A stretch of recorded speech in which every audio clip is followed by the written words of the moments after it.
Welcome to episode 37 of the Teaming Up podcast. In this episode, Paulino Campo is joined by Ashley Brooks of counsel at Roth Jackson, focusing on advertising, media, and marketing. This duo tackles all things AI and its legality in the public relations and marketing world. If you haven't yet, make sure you're subscribed to Teaming Up and leave us a review if you like what you're hearing. Now, Pauline, over to you.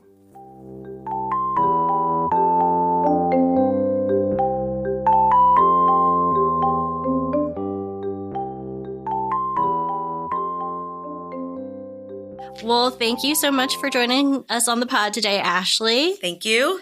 So today we're here to talk about AI, and specifically we're here to talk about the laws around the use of AI in marketing, PR, advertising, basically around our industry. And we're talking about the use of AI, specifically the large language models like ChatGPT, Jasper, Claude, those kinds of tools. That are becoming more and more prevalent in our industry. And so we want to talk with you today about, what are some of the rules and guardrails we need to be looking out for when we're, from a legal perspective, when we're using those tools in our day-to-day work. I think it's safe to say that probably most people listening to this podcast, I think, have probably used AI in some shape or form in their day-to-day work. I think a lot of us are using ChatGPT to do things like help us write blog posts, or like using it to help us with marketing strategies or plan content or things like that. And then even at a more basic level, I think there are some of us out there who, if you're not using it for those kinds of things, you're definitely using it for like inviting it to take notes at your meetings, or like helping you summarize or transcribe meeting notes, that kind of thing. And so that's really different from how we were using AI even just a few years ago. I would just say like we weren't using AI like maybe 3 to 5 years ago. And a lot of these tools weren't that well known in our industry, and they weren't really that accessible. So I think on your end too, I think you're seeing when it comes to the laws around AI usage, that's changing pretty rapidly as our use is changing in our industry. And so how could you talk a little bit about how you're seeing AI laws evolve? Yeah. I mean, I think every company, everyone is using it, like you said, for automated tasks, creating content, calendaring systems, things that are repetitive. Those are pretty basics. Everybody's doing that. And then you get into uses of AI that are sort of outside the scope of your own control, things like recruiting and hiring, and using it to perform functions in different business areas that aren't just the things you do every day. You're seeing a lot of companies sort of deploy AI that's for specific uses. Like for us at the law firm, we use a specific kind of AI for legal research that only does legal research based on content in that system, that AI system. ChatGPT, Copilot, those are not the same thing because they're answering your questions or generating your content from billions of pieces of data from the World Wide Web. And so for me, I'm approaching it now, because I use it all the time. I'm approaching it now with a little more caution because there are very few guardrails out there right now. There is not one national law. There are a few state laws, a few federal laws, but there's not one particular guideline out there on the risks and rewards of using AI. So that's how I advise my clients. That's how I use it every day. I'm very specific about how I use different kinds of AI. Yeah. And so some of the ways you've mentioned, we as professionals use AI. There's, those administrative functions, the research functions. As we talk a little bit more about the legalities of AI usage, I thought it could just be helpful to set some context around how AI generates content, which you touched on in what you just said, because that sort of gets into who the laws around who owns the content that AI generates, right? Correct. And so for people who are listening, I don't know a whole lot, but what I do know is really what Ashley said, which is when you ask ChatGPT a question or you provided a prompt to help you generate content, what it's doing is gathering information from all across the internet, what's already out there, and it's spitting out information to you that already exists somewhere else. So it's not generating original content. Correct. Now, the way that ChatGPT and Copilot and those kinds of AI systems, again, they're sort of trained on these vast amounts of data. And what you're seeing is like the New York Times and music companies and different entities that own copyrighted material are coming to these open AI systems and saying, you actually don't have the right to use our copyrighted material to train your AI. That's how we're all using it now, and they haven't really made any decisions whether that's correct or not. There have been a few decisions more narrowly construed with different arguments that training AI is not fair use, which under copyright is a defense to my stealing your copyrighted works. So what you're seeing is the courts having to figure out exactly how to answer those questions. And then you've also got the Copyright Office, who has issued certain guidance on using AI and whether AI generated materials can or can't be copyrighted. The old law is that a human has to be the author. And so the new law is still a human has to be the author in order for something to be protected and copyrighted and owned. The Copyright Office just came out with their sort of AI guidelines part 2 a few weeks ago. And they said, just because your prompt is super extremely awesome and original doesn't mean the output will be. In fact, it's not. You can't rely on your prompt creating original output for the copyright purposes. So, for example, if I ask ChatGPT, which I did recently for a class, do an introduction on artificial intelligence in the style of Jane Austen. And it spit it out in 2.2 seconds, and it was very funny and very on point because Jane Austen has no copyright rights anymore. That is completely in the public domain. But if I asked to do something else based on a bunch of New York Times articles, I don't know that I would be able to use it in the same manner because we now know that there are questions whether AI can be trained on copyrighted materials. I think that's really interesting what you just said. And that sort of leads me into the next thing I want to ask you about, which is how can we as professionals in this space, I mean, I don't think the use of AI is going to stop for us. I think it's just going to continue to grow. And so when we're using these tools, what are some, I'm going to use air quotes here, like safe ways for us to be using it? Well, I don't know that there are ever completely safe ways. I think everybody using AI in their professional setting needs to A, have an internal policy with their employees on how to use AI and what kind of AI is permitted. B, train them on how to use it. So for example, if I'm having AI strategize, come up with a media plan, I need my employees to know that that media plan does not go to the client. Because you have to go back and make sure what you just got is actually the media plan that you want. Because there are biases. You have to worry about biases in AI. If the data's bad, if it hallucinations, I don't know if you know that term, hallucination. I think it's where you ask AI things it doesn't know and it just starts making things up. Well, it gives you things that sound awfully accurate, right? Like there are some lawyers. Lawyers are terrible at this for some reason. There have been several high-profile cases where lawyers have submitted briefs to the courts, and the courts have said, hey, none of these cases exist. Because I said, hey, ChatGPT, write me a brief on whatever this issue is, and it spit it out with fake citations. Wow. Right? And then there's something called algorithmic bias, where if you were using an AI system and the algorithm is actually biased somehow, this is for the IT folks to put together, but an algorithm can have that. So it ends up with sort of disparate impact, which is an employment law term. And that's really where some of these state laws are coming at it is you can't use an AI system for hiring decisions, for example, at recruiting, that would have a disparate impact on a protected class of individuals. So they're trying to put laws in place to sort of address this algorithm bias.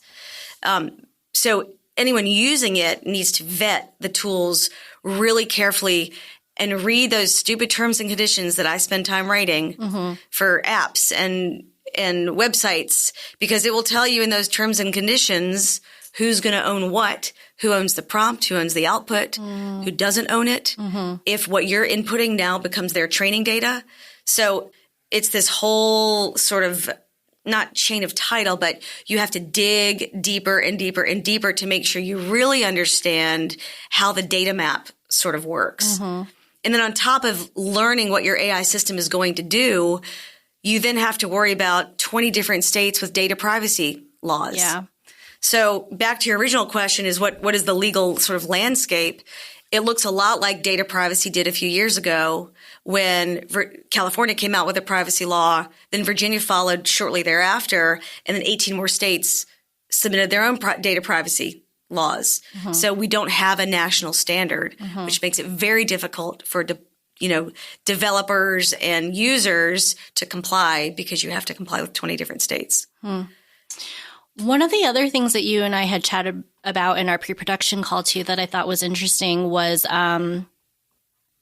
how do we make sure that we are protecting our proprietary data and our clients' proprietary data if we're using tools like Chat GPT or, Claude or something like that? I think one of the things that you had mentioned was maybe not putting any of your personal information into the language There's model. that. Yeah, there's that. You have to be very careful what you put in about yourself. Like when I do it, if I'm ever using these large language models for work, it's always generic terms. It's always a hypothetical. It's never specific.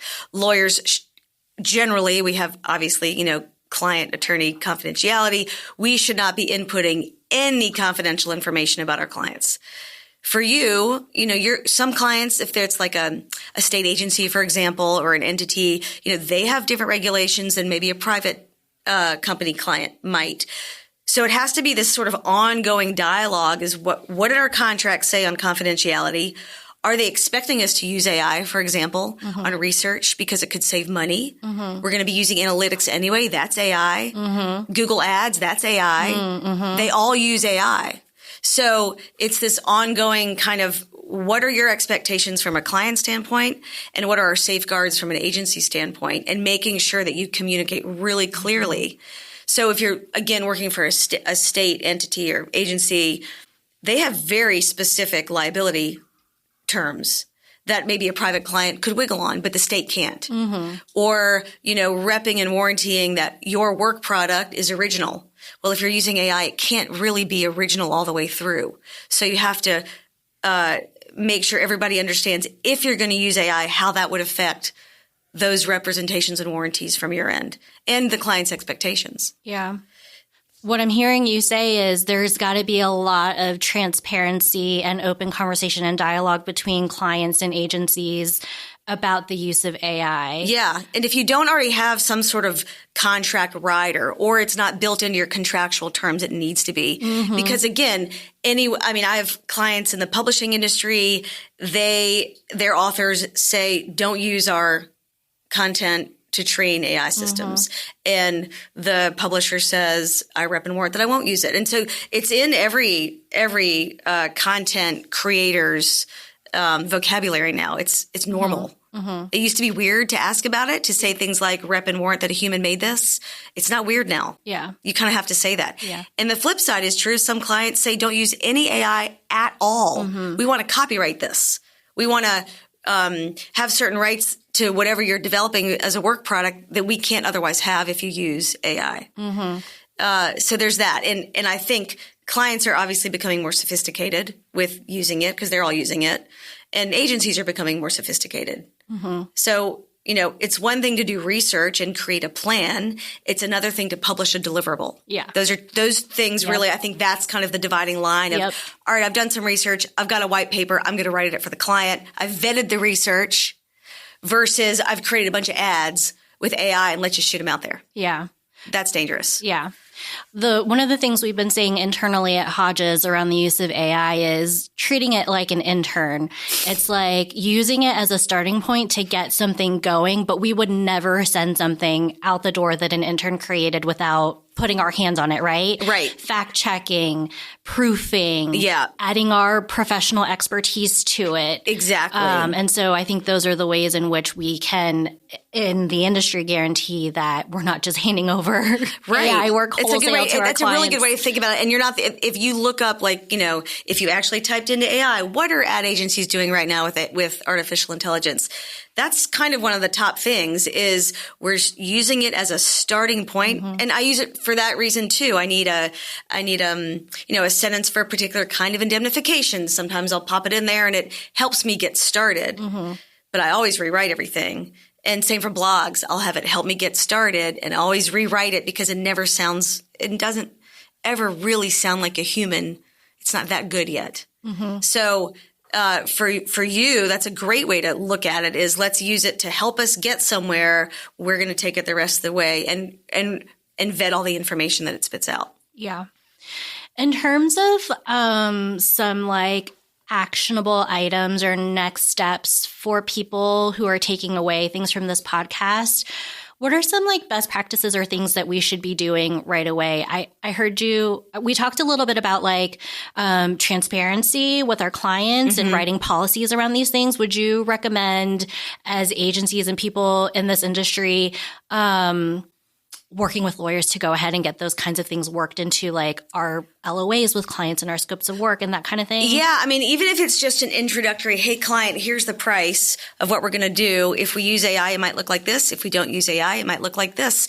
And if you don't want us to use AI, you need to let us know because these are the things that we use it for. And having kind of an internal practice. Again, like anything that client's going to want to own or really needs to be original, or a brand, you know, you're rebranding something. You're not going to want AI to do that. The human needs to keep doing those things. But if you have certain policies on research, for example, or putting white papers together or whatever, then, and if those things are part of the deliverables, then that needs to be communicated to the client. And then you need to figure out, as between the client and the agency, the liability issue, because that's still kind of gray, is who's in charge if AI screws up. And again, it goes back to what did that platform just tell you on their terms and conditions? How does that translate to what you're able to do for the client? I think you've given us a lot to think about here. a lot of things we need to noodle on. But this was really helpful. Thank you, Ashley. I think before we wrap things up, maybe we could do a quick little lightning round question. I didn't vet this with you beforehand, so just off the cuff. I'll do that if I need to. Yeah. What have been some of your personal favorite uses you've seen of AI, either that you've done personally or you've seen other people use AI for? Well, I mean, I use it constantly. It's making me extremely lazy. I use it to do like workouts at the gym. If I get bored, I put in a prompt and it spits it out and I take a picture on my phone and do that. I use it to plan trips. There are specific AI systems that will plan your vacation and do itineraries. It's like, why do you even need to pay a travel person anymore? But interestingly, you have to be careful there too because they plop in the same hotels everywhere. So it's almost like SEO. Somebody's putting in the info, you know what I mean? So you got to be conscious of that. I did use it for some high school homework this year when I had to help my high school senior because I don't do math or AP government or whatever they were reading in English anymore. So I did use it to make me look somewhat smart for my high schooler. Nice. And I use it when I teach a class at VCU. I have it help me do slides. I always use it to start blogs, and then I crisscross different AI systems and then my legal research, and I make sure what I'm saying makes sense.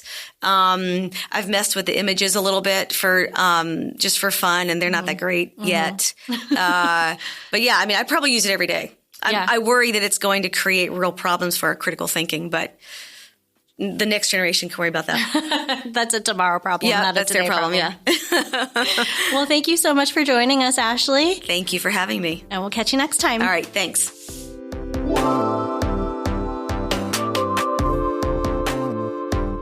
Thanks for listening to the Teaming Up podcast. Teaming Up is brought to you by the Hodges Partnership, a public relations agency that does PR differently.